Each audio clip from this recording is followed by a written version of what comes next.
Okay जी, तो इस video के अंदर हमारे पास कुछ रूल्स हैं। तो इन रूल को फॉलो करके हम लोग जो एपिथेलियम की लोकेशन है उसको रिमेंबर कर सकते हैं, उसको याद कर सकते हैं, उसको प्रिपेयर कर सकते हैं।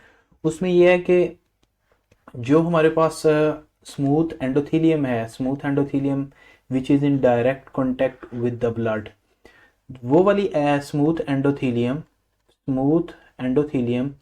जो कि डायरेक्ट कांटेक्ट में है ब्लड के साथ, वो बेसिकली सिंपल स्क्वामस एपिथेलियम होती है।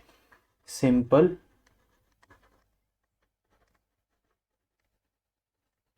सिंपल स्क्वामस एपिथेलियम वो वाली वहाँ पे होती है। तो वो कौन कौन सी स्ट्रक्चर हैं जहाँ पे ब्लड जो है वो डायरेक्ट स्मूथ एंडोथेलियम के साथ होता है? उनमें हमारे पास जो पहली स्ट्रक्चर है वो है हमारे पास हार्ट, उसके बाद ब्लड वेजल्स हैं, इसके अलावा एल्वियोलाई है, बोमेन कैप्सूल्स है, और यहाँ पे जो एपिथेलियम होती है सिंपल स्क्वामस एपिथेलियम होती है। उसके बाद जो सेकंड रूल है वो ये है कि स्किन और इसकी सारी ओपनिंग्स एंड इसोफेगस वो लाइंड होती हैं स्ट्राटिफाइड स्क्वामस एपिथेलियम में।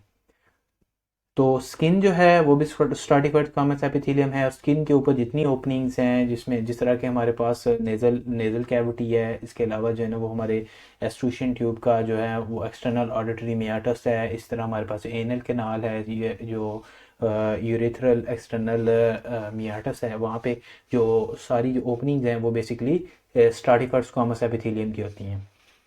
उसके अलावा जो हमारे पास रेस्पिरेटरी सिस्टम है वो हमारे पास अपर रेस्पिरेटरी ट्रैक्ट है। अपर रेस्पिरेटरी ट्रैक्ट जो है उसमें नोज है, लेरिंक्स है, ट्रैकिया है और ब्रोंकाइज है।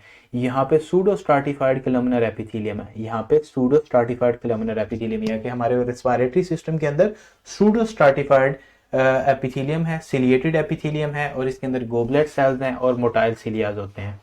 उसके बाद है हमारे पास यूरिनरी पैसेज, इसके अंदर हमारे पास ट्रांजिशनल एपिथेलियम आती है। तो उसमें हमारे पास यूरिनरी पैसेज है, यूरिनरी पैसेज में हमारे पास कैल्सीज आते हैं किडनीज के अंदर, और पेल्विस ऑफ यूरेटर आता है, यूरिनरी ब्लैडर आता है। इनमें जो एपिथेलियम होती है वो ट्रांजिशनल एपिथेलियम होती है, यानी कि यूरिनरी ट्रैक्ट के अंदर सारी ट्रांजिशनल एपिथेलियम होगी। उसके बाद गैस्ट्रो इंटेस्टिनल ट्रैक्ट है, गैस्ट्रो इंटेस्टिनल ट्रैक्ट के अंदर जो है ना उसके अंदर स्टमक आता है, गाल ब्लैडर आता है, स्मॉल और लार्ज इंटेस्टाइन होता है। यहाँ पे सिंपल कलमनर एपिथेलियम होती है। उसके अलावा अगर आप देखें तो हमारे पास सलाइवरी ग्लैंड्स हैं, पेंक्रियाज है, स्वेट ग्लैंड्स हैं और थायराइड फॉलिकल्स हैं। ये सिंपल क्यूबाइडल एपिथेलियम यहाँ पे लाइन करती है। इसके अलावा फोलेपियन ट्यूब्स हैं फीमेल के अंदर, और यूट्रस है। फोलेपियन ट्यूब और यूट्रस में सिंपल कलमनर एपिथेलियम है। ब्रेन के वेंट्रिकल्स के अंदर और सेंट्रल किनाल और द स्पाइनल कॉर्ड के अंदर सिंपल क्यूबाइडल सिलिएटेड एपिथेलियम है। मेल जो यूरेथ्रा है from inside outward is lined with the transitional pseudostratified columnar epithelium. Transitional pseudostratified columnar epithelium जो है वो मेल यूरेथ्रा के अंदर होती है। उसके बाद स्ट्राटिफाइड कलमनर एपिथेलियम जो है वो होती है सबसे पहले मेल जो यूरेथ्रा है उसकी इनसाइड टू आउटसाइड। जो हमारे पास इनसाइड है यहाँ पे होगी ट्रांजिशनल एपिथेलियम, उसके बाद आएगी स्ट्राटिफाइड कलमनर एपिथेलियम, और उसके बाद आएगी जो एग्जिट होगा वहाँ पे स्ट्राटिफाइड स्क्वामस एपिथेलियम होगी यूरेथ्रा के अंदर। उसके बाद आता है बोनी पार्ट ऑफ एस्ट्रूशियन ट्यूब। जो एस्ट्रूशियन ट्यूब है उसका एक बोनी पार्ट होता है, एक मेम्ब्रेनस पार्ट होता है। जो बोनी पार्ट होता है उसके अंदर सिंपल columnar ciliated epithelium होती है, while its cartilaginous part is lined with the pseudo stratified columnar epithelium with the goblet cell। तो जो एस्ट्रूशियन ट्यूब है उसके दो पार्ट्स हैं, एक हमारे पास है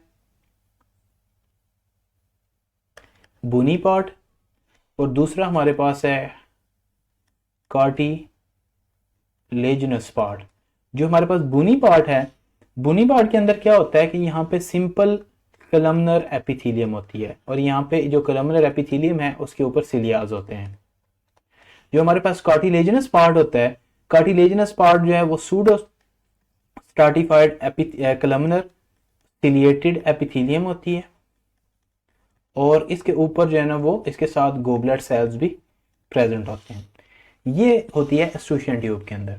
उसके बाद आता है हमारे पास कंजक्टाइवल सैक। कंजक्टाइवा की जो सैक होती है वो stratified squamous epithelium at its expose and, और जो इसके फोर्निसेस होते हैं वो नॉन एक्सपोज पार्ट होते हैं, वहाँ पे स्ट्राटिफाइड कलमनर एपिथेलियम होती है। तो ये था हमारे पास कुछ जनरल रूल्स जिनके लिए आप इजीली जो है ना वो डिफ्रेंशिएट कर सकते हैं कि कौन सी एपिथेलियम कहाँ पे प्रेजेंट होती है।